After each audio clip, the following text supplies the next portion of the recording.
Welcome, Brad. Welcome, sis.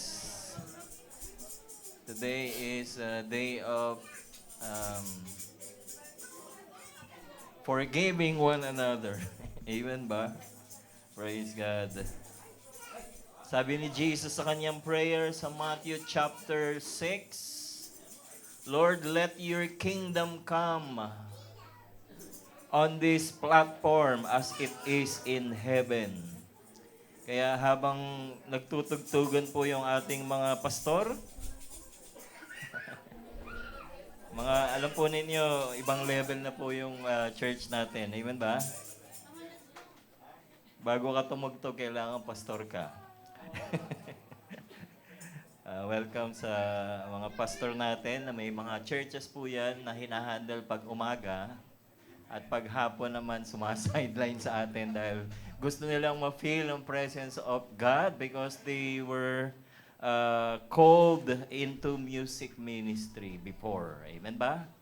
At sa kanilang church, hindi sila allowed tumugtog. Parang ako, no? Hindi allowed tumugtog sa church. Allowed lang mag-preach. Praise God. Kaya yung throne from heaven, sabi ni Jesus na Our Father which art in heaven, hallowed be your holy name. Your kingdom come on earth as it is in heaven. Amen? Kung paanong sinasamba si Jesus, ganun din naman nararamdaman nating sumasamba tayo sa Panginoon. Dito, sa ating sa church, sa lupa na ating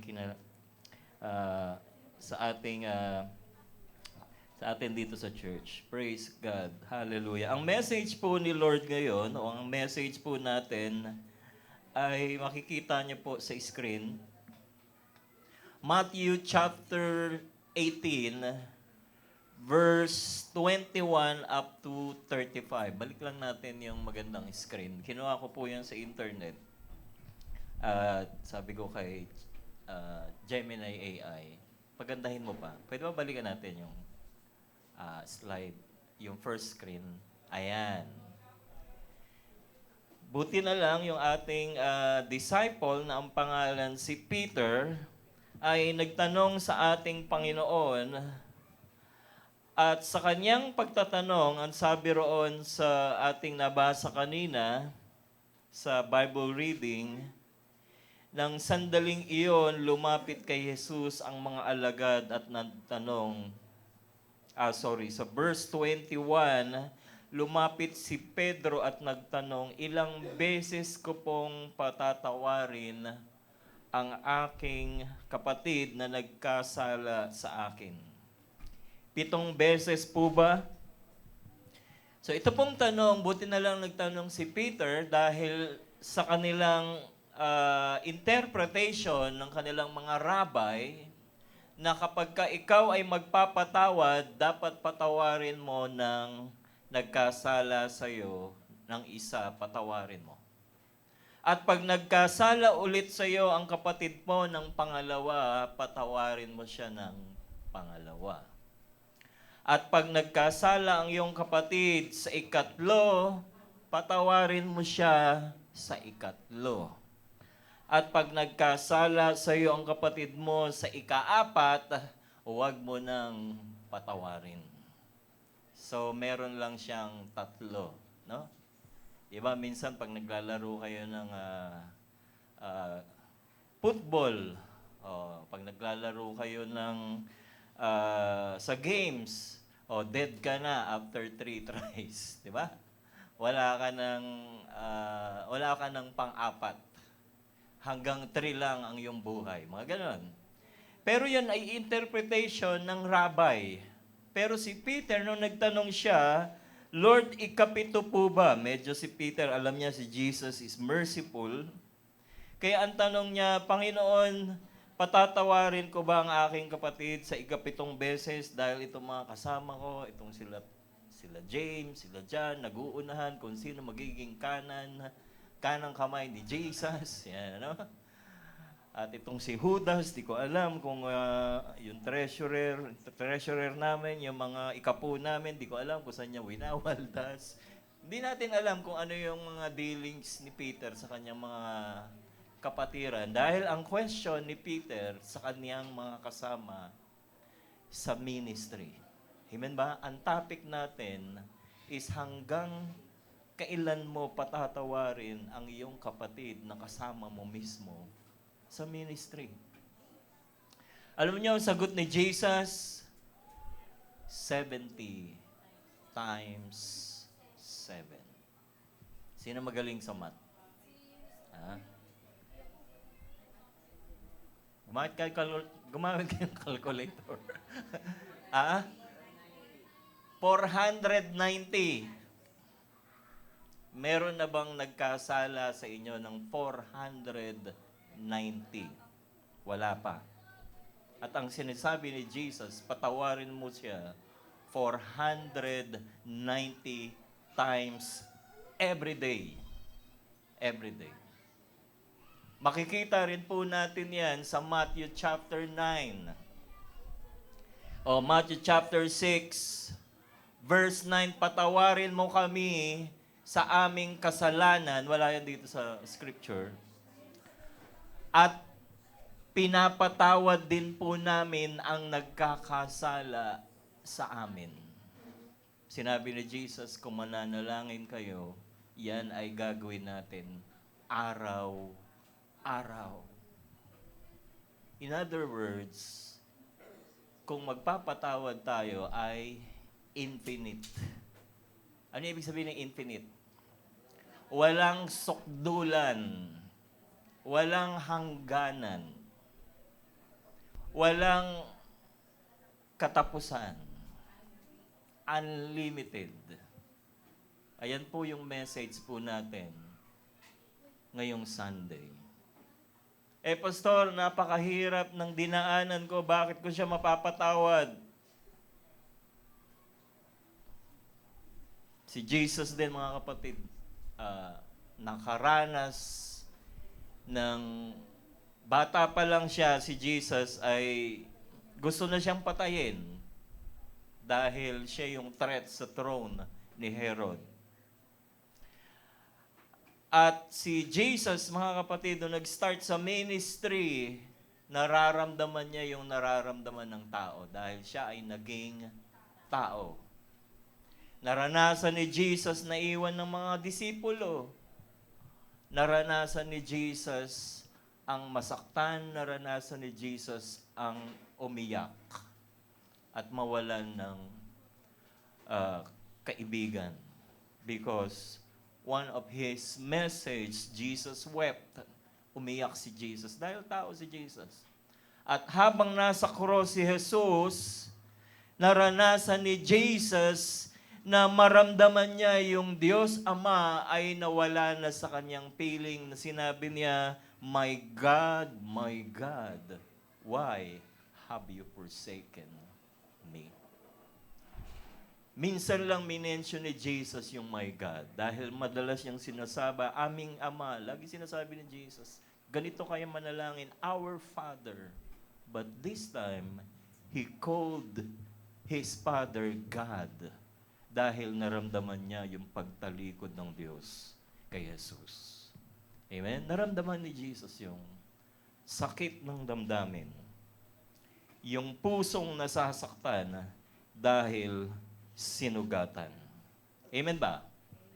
Sa Luke chapter 17, bago po natin daanan yung mga verses na ito, wala po yan sa screen. Sa Luke chapter 17, nag-i-intro pa lang po tayo, laging sinasabi ni Jesus na darating at darating ang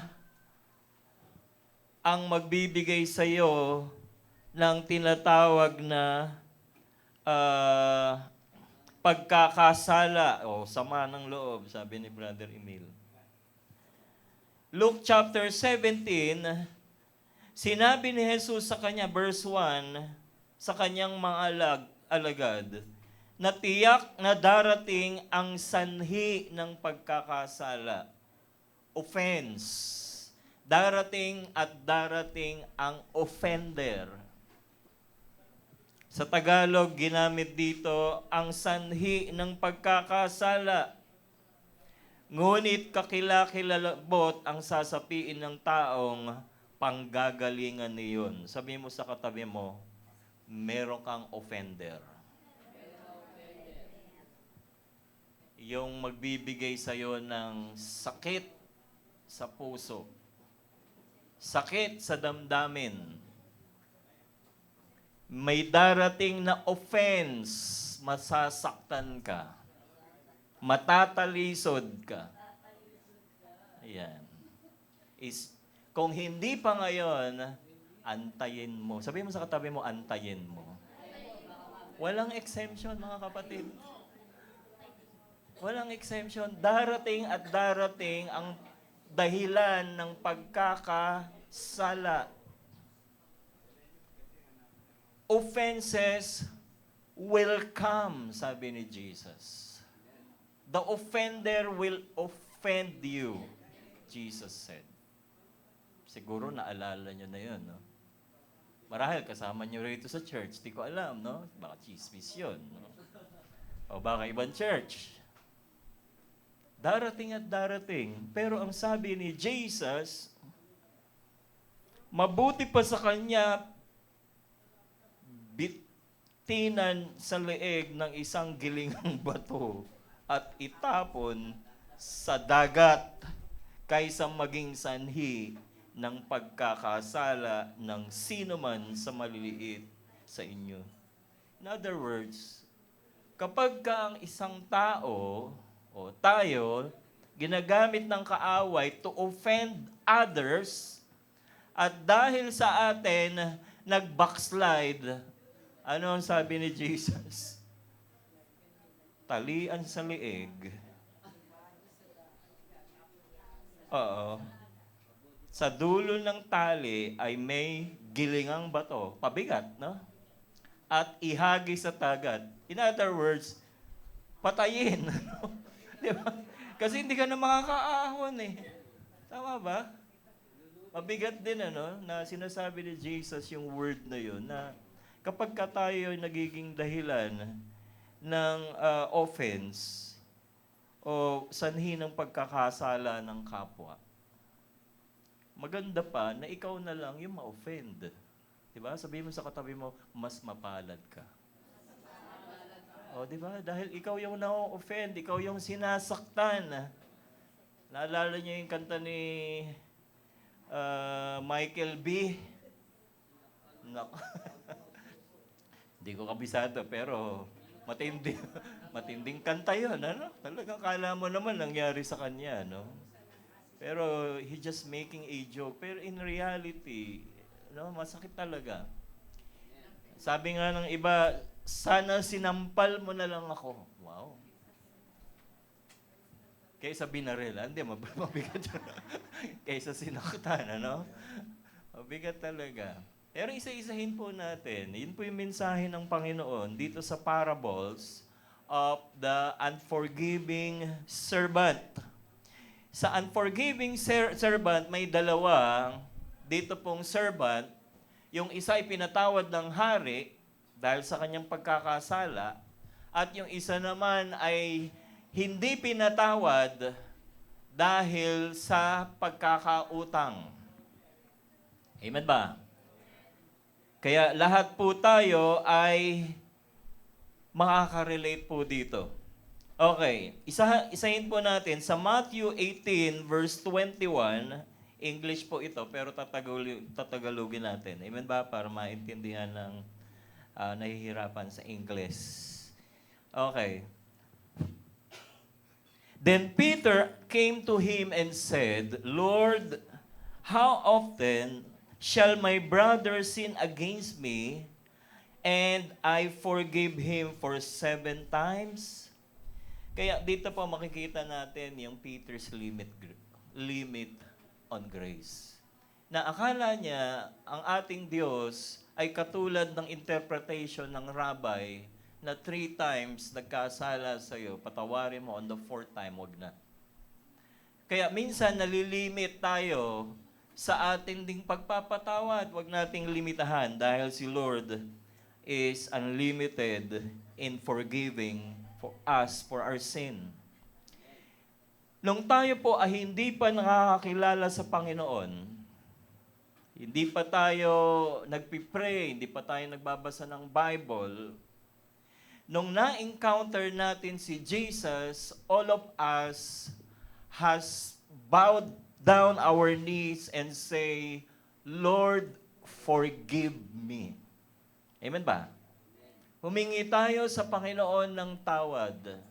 Panginoon, patawarin mo ko. At nung tayo po ay humihingi na ng tawad sa Panginoon, ang susunod naman doon ay forgiven. Amen ba? Sa 1 John 1:9, if you confess your sins, He is faithful and justly forgive you for all of your sins. Kaya kung tayo po ay humingi, Lord, forgive me, tayo ay patatawarin ni Jesus. Amen ba? You are forgiven. And then, habang tayo ay lumalakad sa pagiging buhay Kristiyano, ang hinihingi naman sa atin ni Lord ay maging forgiving. Sabi mo sa katabi mo, forgiving. Tayo naman ang magpatawad. Ang hirap pong mensahe ng pagpapatawad. Amen ba? Pero buti na lang nagtanong si Pedro. Amen ba? And then sa verse 22, ano po ang sagot ni Jesus sa tanong ni Pedro na pitong beses po ba? Mas mataas pa ito, Lord, sa sinasabi ng ating rabbi o yung mga nag-i-interpret ng law of Moses. Ano ang sabi ni Jesus sa verse 22? Jesus said to him, I do not say to you up to 7 times, but 70 times 7. Oh, doon po yung word na yon, 70 times 7. Kaya kung ikaw ay na-offend, kanina, may ilan pa? 469 pa, ha? 469. Tapos mamaya, no? O di, 468. Eh, nalubugan ka na ng araw. Magre-reset na naman yun. Kaya gusto ni Lord, tayo ay forgiving. Sabihin mo sa katabi mo, forgiving. Pastor, madali lang sabihin yan dahil di mo naranasan. Mamaya siguro baka may i-reveal si Lord, no? Na makaka-relate din tayo. Ano ang sabi ni Jesus? Limitless standard.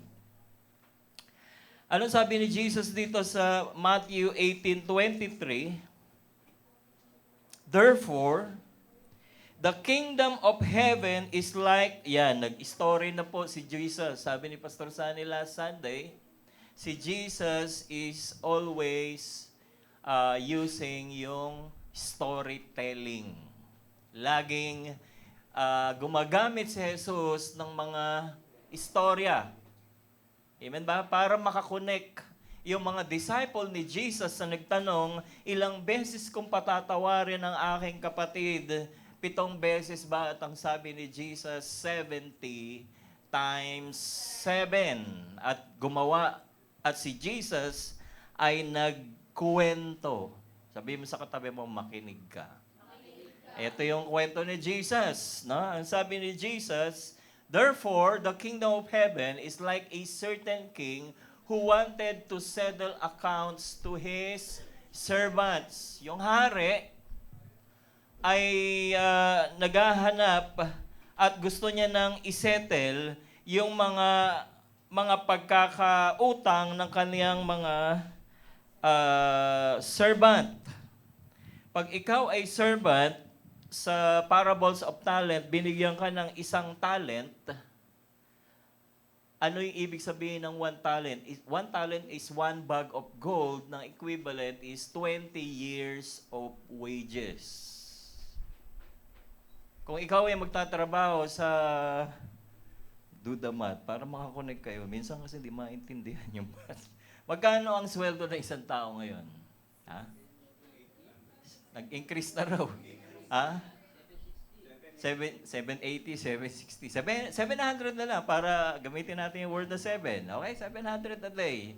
O, pag ikaw sisweldohan ng 700, okay na sa inyo, di ba? Baka magreklamo si Clarice, wala ako sa minimum. Hindi niya narinig. Okay. 700, okay. Ilang beses ang magtatrabaho sa isang linggo? 6, kasi may Sunday pahinga, tama ba? Okay. 6, 4,200 ang sweldo mo sa isang linggo. Sa isang taon, ilang weeks tayo? Isang taon? 52. Tama ba? 52, 54? 52 times 52. Okay. Meron kang 218,400. Hindi pa tinanggal yung tax doon, no? Gross na lang, okay? Isang taon, meron kang 200,000. 20 years ang pinag-uusapan natin sa isang talent. Sa 20 years, meron kang 4.3 million pesos. Wow! Pag ikaw ay may isang bag of talent, bag of gold, that is 1 talent. Amen ba? Ngayon, ang sabi sa scripture, tandaan nyo isang talent ay 4.6 million. 20 years kang magtatrabaho, magkakaroon ka ng 4.6 million, milyonaryo ka na. Wow, di ba? Pero gagastusin mo yun. Ewan ko lang kung matira pa. Hindi naman yun ang topic natin. Importante is alam natin yung account na sinasabi ng king. King, di ba? Kings dito naghahanap. Verse 24. Ganon si Jesus nagkukwento eh. Tayo naman, ine-expound natin yung kwento ni Jesus. Amen. Verse 24, at sa kwento ni Jesus, and when he had begun to settle accounts, one was brought to him who owed him 10,000 talents. Okay. Magkano ang isisettle na utang ng isang servant? 10,000 talents. Okay, baka sumabog yung computer ko rito. Cellphone. 4.3 million ang isang talent, bag of gold. Ang pinag-uusapan natin dito ay 10,000 times 10,000. Sana sumama pa, ha? Ayan. 43.6 billion pesos. Ilang maleta yon? Ha? Okay. 43 billion pesos. Okay, ikaw servant. Nasaan na yung ininvest ko sa iyong 10,000 talents? Kumita ba yan? Lumago ba yan? Mag-settle ka na. Okay, ano po ang nangyari sa kanya? Ibalik mo na yung 43 billion pesos ko at yung kanyang interest. Verse 25. Ano ang sabi ng servant? But as he was not able to pay, his master commanded that he be sold, and his wife and his children and all that he had, and that payment be made. Okay. Nasaan na yung 43.6 billion ko? Anong sabi niya? Wala, hindi ko po kayang ibalik. Sino sa inyo may utang na 43.6 billion? Ah. Okay, ganito sasabihin sa inyo nung may utang sa inyong hari. Ha? Sasabihin niya, okay, hindi ka makabayad, yung asawa mo, yung mga anak mo, ay gagawing alipin hanggang makabayad ka. In other words, kahit maging alipin yung asawa niya, yung anak niya, uugod-ugod na, hindi pa rin sila bayad sa kanilang pagkakautang. Ang laking pera, di ba? Ang laki. Kahit siguro bangko malulugi kung pauutangin sila. Tama ba? 43 billion sinong papautang sa iyong bangko nun. Verse 26, unpayable bankrupt life. Ang hirap, ano? The servant therefore fell down before him, saying, Master, have patience with me, and I will pay you all. Humingi siya ng tawad. Humingi siya ng tawad. At ang sabi niya, aking master, boss, chairman, pagpasensyahan niyo na po ako. Hindi ko pa ko kayang bunuin yung 43.6 billion ngayon. Okay? Gagawa po ako ng paraan at babayaran ko kayo sa lahat ng aking pagkakautang. Huwag niyo lang kunin yung aking pamilya. Ano kaya ang ginawa ng amo niya? Verse 27. Then the master of that servant was moved with compassion. Naawa. Sabihin mo sa katabi mo, naawa. Amen ba? Kung sa inyo may utang, maawa din ba kayo? Tanong mo yung katabi mo, naawa ka rin ba nung humingi ng tawad sa'yo? O hanggang ngayon di ka nagpapatawad? Napatawad na raw. Okay. Okay. The master was moved with compassion. Released him and forgave him the debt. Wow. Di ba? Palayain nyo na siya. Palayain nyo na yung mga anak niya at yung kanyang asawa at siya ay pinatawad na. 43.6 billion pesos. Sino po ang mabait? Yung master. Alam po ninyo yung master dito, si Lord. Yung utang natin kay Lord, higit pa sa 43.6 billion, pinatawad tayo ni Jesus when we say, Lord, forgive me. Amen ba? And then the Lord said, you are forgiven. Amen ba? Sabi mo sa katabi mo, I am forgiven. Praise the Lord. Amen. Praise God. Eto na. No? Tingnan natin kung hanggang saan ka. No? Verse 28. Ganon si Lord magkwento. Amen ba? Okay, dituhan-tuwa siya. Oh, I'm free. I'm free. I'm free to be the servant of the Lord. Siguro yung asawa niya, I'm free, di ba? He taught me how to praise Him. Parang to sing a song. Ikaw ba naman talagang napatawad sa iyong pagkakautang?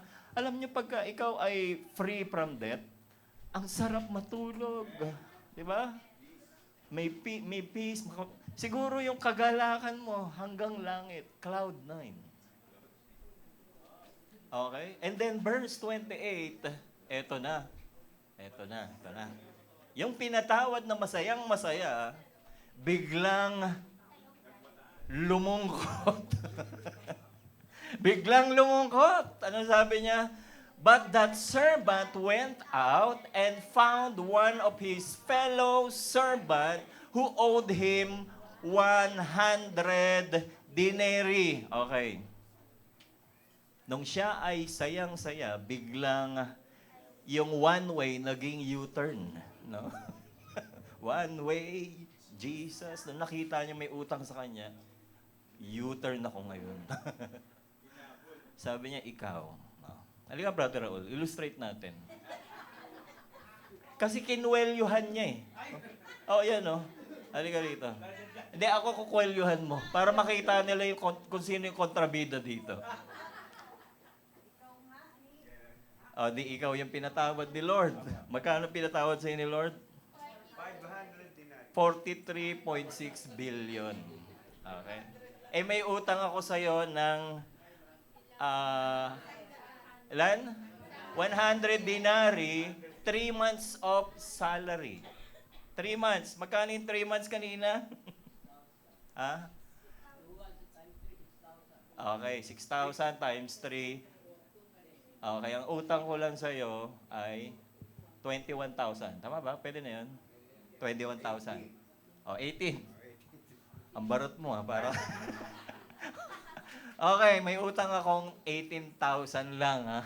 3 buwan mababayaran ko na. Nakita mo ako. Sinabi rito. One of the servant went out and found of his fellow servant who owed him 100 denarii. 3 buwang sweldo lang naman yung utang niya. And he laid hands on him, took him by the throat. Ayan. Sige, para makita nilang kontrabida ka talaga rito rin. Yan. Magbayad ka na. Di ba? Magbayad ka! Ayun, di ba? Utang mo! Okay na. Okay ka na. Palakpakan natin si Lord sa buhay ni Brother Raul. He paid it all. Di ba? Nung una, ang saya-saya niya, pinatawad siya nung hari, 43.6 billion pesos, pinalaya yung kaniyang mga anak, asawa, sayang-saya niya, nakita niya yung kapatid niya na may utang sa kanyang 3 buwang sweldo. Anong ginawa niya? Kinwelyuhan niya, pay me what you owe me. Bayaran mo ako sa pagkakautang mo sa akin. 21,000 lang. Ano ang sabi nung may utang sa kanya? Next verse. Next verse. So his fellow servant, yan. Yan. His fellow servant fell down at his feet, nagmamakaawa and begged him, saying, have patience with me and I will pay you all. Lumuhod siya. Pareho yung ginawa niya sa ari. Nagmakaawa, patawarin mo ako sa 3 buwan kong utang at babayaran kita. Amen ba? Anong ginawa niya? Pinatawad ba? Verse 30. And he would not, hindi nagpatawad. Hindi nagpatawad. But went and threw him into prison till he should pay the debt. Pinakulong. Pinakulong hanggang makabayad. Paano nga makakapagbayad kung pinakulong mo yung may utang sa'yo? Hindi makapagtrabaho, no? Kung kayo po yung mga kasama ng servant, anong gagawin ninyo? Natural, isusumbong nyo sa hari, di ba? Yun ang ginawa nila, nagmalasakit sila, naawa sila sa taong itong kinulong, hindi man lang pinatawad. Verse 31, so when his fellow servants saw what had been done, they were grieved. Yan, the grief of the community. Nahabag, naawa, and came and told their master that all that had been done. Sinumbong sa hindi niya pagpapatawad, sinumbong sa ginawa niyang pagpapakulong, sinumbong sa kanyang pangkukwelyo. Tama ba? Pangkukwelyo. Hindi naman sinabing binugbog, no? Pero pwede rin. Pero yung ginamit na word is kinwelyuhan. Binantaan. Ano po ang nangyari? Nung narinig po ng master, ng king, yan, pinatawa. Then his master, verse 32, then his master fell, and his master, after he had called him, said to him, pinatawad siya, pakitawag nga yung may utang sa akin, 43.6 billion na yan. Pinatawad siya. After he had called him, said to him, you wicked servant, napakasama mong utusan. Ayan ang ginamit ng hari, galit na. Napakasama mong utusan.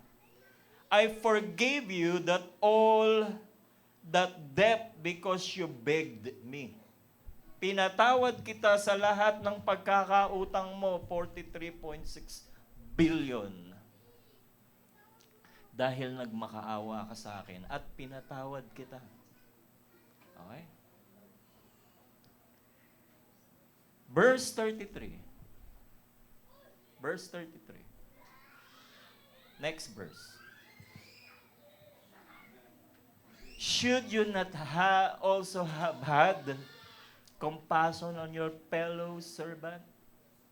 Di ba dapat din naman ay maawa kayo sa inyong mga kasama sa trabaho o kasama nyo sa church o mga kapatid? Kung paano ako naawa sa inyo. Just as I had pity on you. Ano po ang ginawa ng hari? Anong ginawa ng hari sa kanya? Ha? Verse 34. His master was angry, galit na galit, and delivered him to the torturer. Hindi sinabing pinapatay. Na habang siya ay nagdurusa, may nagtutorture sa kanya araw-araw until he should pay all that was due to him. Ilang taon niyang babayaran yung 43.6 billion na sinisingil ngayon ng hari sa kanya. Ilang taon? Hindi lang yon, hindi lang life sentence. Habang buhay. At habang buhay siya, ano sinasabi rito? Tinotorture siya. Tinotorture. Kaya dito po makikita natin, mga kapatid, gumawa po ako ng 7 mensahe. Intro lang pala yun. Ito na yung screen. Forgive. Next. Ayan. Ayan. So my heavenly Father also will do to you if each of you from his heart does not forgive his brother his trespass. So makikita po natin, sabihin mo sa katabi mo, forgive. Forgive. Dito po sa forgive, may 7 message. Yung letter F, ayan. Amen. Yung letter F, ano sabi rito? Face the size of your debt. Verse 22 to 23. Hanapin ang laki ng iyong pagkakautang. Isipin natin ng konti. Gaano kalaki yung pagkakautang natin kay Lord? Di naman natin kayang bayaran yung mga kasalanan natin. Di ba? Mahigit pa marahil dito sa ating 10,000 talents. Di natin kayang bayaran. Balik lang natin sa screen para ma-visualize na lang. Amen ba? Let's face na katulad ng sinasabi ni Jesus, kung hindi tayo magpapatawad, hindi rin natin mararanasan yung pagpapatawad ng ating amang nasa langit. Yung 10,000 talents ay katumbas ng unpayable amounts. Hindi kayang bilangin ng kamay, hindi natin kayang bilangin even sa ating paghahanap buhay, hindi natin kayang bilangin yung ating pagkakautang sa Panginoon. Kaya si Jesus, when we ask, Lord, forgive me, Jesus said, I have forgiven you. And the Lord now is commanding us to be forgiving to others. Sa Matthew chapter 6, verse 9, 10, 11, and 13, Lord, forgive us for our trespasses as we forgive those who trespass against us. Araw-araw, sinasabi ni Jesus. Kaya kung hindi tayo magpapatawad, hindi rin tayo patatawarin ng ating Panginoon. Amen ba? Si Peter, mga kapatid, sa John chapter 13, verse 10, sabi ni Jesus kay Peter, huhugasan ko ang inyong mga paa. Amen ba? John chapter 13. And then, nung hinugasan ni Jesus yung mga paa ng kanyang mga disipulo, pagdating kay Peter sa verse 9 ng John chapter 13, anong sabi ni Peter? Lord, wag ako, Lord. Hindi mo mahuhugasan ng paa ko, Lord. Dahil may alik po nga ito, Lord. Hindi naman. Dahil nahihiya ako, Lord, sa iyo. Hindi mo pwedeng hugasan yung aking paa. Dahil dito, verse 9, sinabi ni Simon Pedro kay Jesus, kung gayon, hindi lamang ang mga paa, sabi ni Jesus, verse 8 pala, muling nagsalita si Pedro, hindi niyo mahuhugasan ang aking paa, verse 8 ng John 13.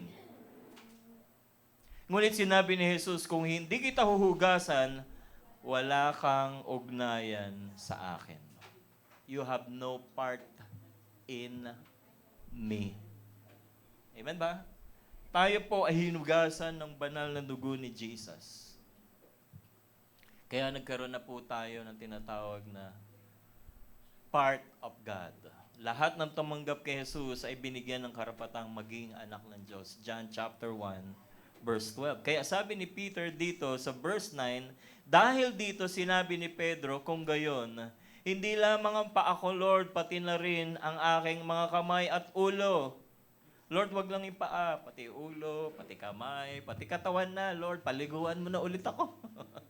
Anong sabi ni Jesus? Sumagot si Jesus, ang nakapaligo na ay hindi na kailangang hugasan, maliban sa kaniyang mga paa. In other words, hindi na tayo kailangang patawarin ni Lord ulit na parang maging EGR ka na naman. No? Na ibabalik mo na naman kay Lord lahat ng mga kasalanan mo at magkakaroon ka ng full repentance. Ang hinihingi lang ni Lord sa atin is magpahugas tayo ng paa kay Jesus araw-araw para tayo ay maging ganap na malinis. Patatawarin tayo ni Lord araw-araw sa mga maliliit nating kasalanan na nagagawa araw-araw. Amen ba? So ganun din po yung interpretation ni Jesus na araw-araw hugasan din natin yung paa ng mga taong nagkakasala sa atin. Para maging malinis din sila sa harapan ng Panginoon. If we confess our sins, Jesus will forgive us for all of our sins and our unrighteousness. Sa 1 John 1:9. Kaya dun sa forgive, ano yung sumunod? Letter O. Amen ba? Ano yung O? Own the compassion of the King. Amen ba? Taglayin natin ang habag ng hari. Kung tayo po ay humingi ng tawad, tayo po ay patatawarin ng hari. Na ang salvation, mga kapatid, at pagpapatawad, yung salvation and forgiveness are rooted entirely in God's mercy, not our promises to do better. Kaya sa buhay nating Kristiyano, araw-araw, magkaroon tayo ng compassion. Sabihin mo sa katabi mo, compassion. Ano yung compassion sa Tagalog? Habag. Amen ba? Minsan, nauubusan tayo ng habag. Pasensya. Isa. No? Parang gano'n, no? Pagka nagkakasala sa amin yung mga bata, bibilangan namin ng 10. Hindi ka susunod, isa. Ayaw mo talaga, 2. Hanggang 10. Pagdating ng 9, ano nga bang kasalanan mo? Nakalimutan ko na. Minsan kailangan mo lang bigyan ng warning, ng pagpapasensya. Lalo na pag mga bata talaga. Amen ba? Pero pagkasukdulan na ang iyong pagpapatawad, humingi ka na kay Lord ng, Lord, give me an exemption this time. Didisiplinahin ko lang yung anak ko. Amen ba? Amen ba? Because God is a God of justice. Hindi pwedeng forgive lang ng forgive. God is a God of justice. Bibigyan tayo ng hustisya. Kailangan nating pairalin yung hustisya. Face the size of your debt, own the compassion of the King. Yung R. Ayan, tanggihan ang tuksong sakalin ang iba. Naiisip niyo ba yon? Buti nga siya, sinakal lang eh. Gusto ko nga siyang pingutin. No? Gusto ko siyang bunutan ng ipin gamit ang plies nang walang anesthesia. Parang gano'n, no? Galit na galit. Ano pa? Gusto ko siyang, kurutin. Kurutin gamit ang kutsilyo. Hindi, mga gano'n.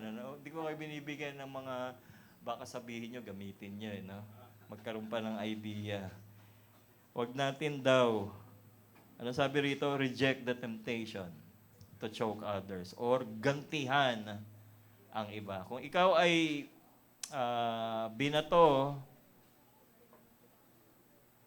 ng bato, anong gagawin mo, ha? Batuhin mo ng tinapay.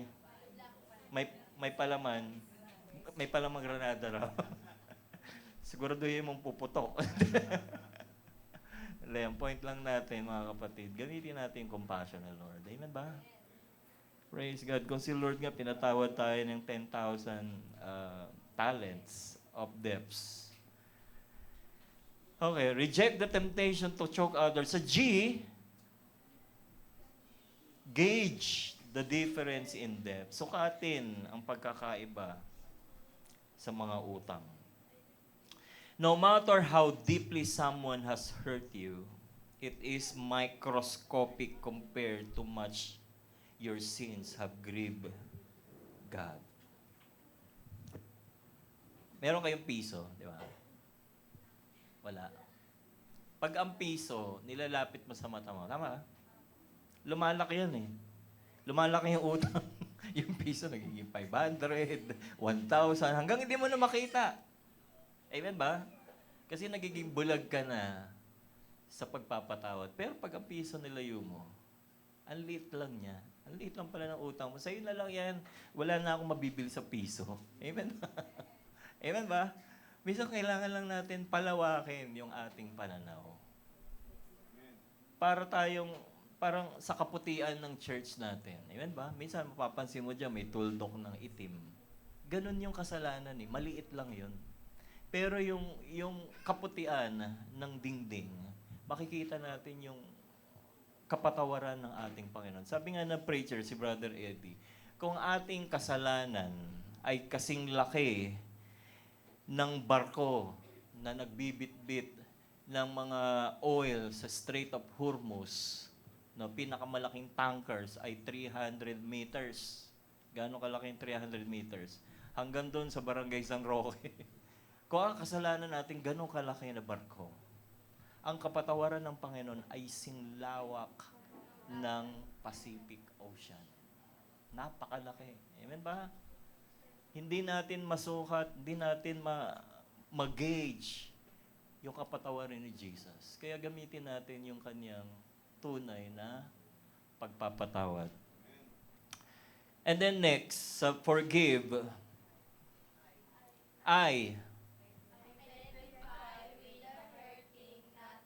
Ayan. Identify the hurting, not the hurt. Makiramay sa mga nasaktan, hindi dahil sa ikaw ay nasaktan o naramdaman mo yung sakit. Identify the hurting, not the hurt. Next. Value freedom over retribution o pahalagahan ang kalayaan higit sa paghihiganti. Isipin mo, halimbawa, may utang sa'yo. Magkano utang ng mga classmates nyo sa inyo? Hindi nyo makalimutan. 20. 50 pesos. Okay, 50 pesos. Hindi ka makatulog. 50 pesos. Kailan kaya magbabayad to? Kakain ka na lang. Hindi pa rin nagtitext kung kailan magbabayad. 1 linggo na. So ano nangyayari? Nang-occupy ka ng 50 pesos na utang. Di ba? Naiisip mo na siya, hindi ka na makatulog, hindi ka na makakain, sa kakaisip sa'yo, tigyawat dumara. Di ba? Sayang ang panahon. Amen ba? Oo. Simula ngayon, sasabihin ko sa kanya, pinatawad na kita kasi gusto ko na makatulog. Amen ba? Ano, minsan hindi worth yung effort na, ayan. Mas maganda, ibigay mo na lang. Amen ba? Sa'yo na lang, si Lord na lang magbabayad sa'yo. Value freedom over retribution. Pahalagaan ang kalayaan kaysa sa paghihiganti. Siya nga, humihilik-hilik pa, natutulog, ikaw, galit na galit ka, no? Parang gusto mo nang pumatay dahil sa 50 pesos na yan. Mark? Asa ba si Mark? Abunuhan mo na nga, Mark. letter, letter E. Okay. Yan, magpatawad mula sa puso. Amen. Palakpakan po natin sa Lord, magpatawad sa puso. Okay, isang istorya na lang. Sa Bible, okay. Sa Bible, meron pong pinatawad si Jesus na ang pangalan Mary. Sa verse 34 yon ng Luke chapter 7, verse 36. Habang hinuhugasan niya ng paa, si Jesus gamit yung kanyang buhok. Pinupunasan ni Mary at gumamit siya ng napakamahal na pabango. Alam niyo magkano yung pabango na yun? Isang taong sweldo. Okay? Isang taong sweldo. So kung sumusweldo ka ng 10,000 sa isang buwan, sabihin natin 120,000 worth of perfume. Binuhos niya lang sa buhok niya at ginamit niya yung buhok na basahan para si Jesus ay i-anoint. Amen ba? Yan yung extravagant worship. At habang ina-anoint ni Jesus, may mga tao naman kasama si Judas Iscariote. Sabi niya, sayang naman yung pera. Sana lang, bigay na lang natin sa mga mahihirap. Tama naman.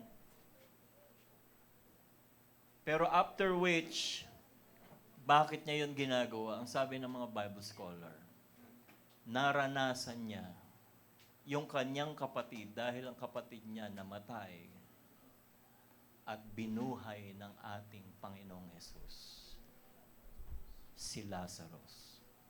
Sa kanyang pagiging grateful, Lord, aanhin ko yung aking buhay na luma. Na itong mga kinita ko naman ay nakita ko sa pagbebenta ng aliw.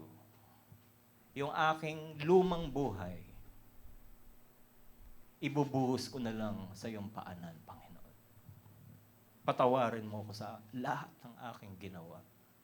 At nagpapasalamat ako, Lord, dahil yung aking kapatid na namatay, ngayon ay buhay. Amen ba? Yun ang story ni Mary. Na kung tayo po ay katulad ni Mary, magpapasalamat din tayo sa Panginoon. Na dati, marahil, katulad ni Lazarus, namatayan tayo, pero binuhay ng Panginoon yung ating mga pag-aasa. Yung dati nating buhay, kumikita man tayo, pero secular, galing sa mundo, ibinuhos na natin sa ating Panginoon. Bakit? Dahil naranasan natin yung forgiven. Amen ba? We ask the Lord, Lord, forgive me. And we have received the promise of God, the response of God. You are forgiven and you are being loved, my child. And now the Lord is saying, my child, it's time for you to be forgiving for others. Amen ba? Praise the Lord. Tumayo po tayong lahat. Tayo po'y manalangin. Ama, marami pong salamat sa iyong salita. Tinuruan mo po kami na magpatawad kung paano namin naranasan ang pagpapatawad ni Jesus. Lord, teach us to love the love that the same that we have received from you.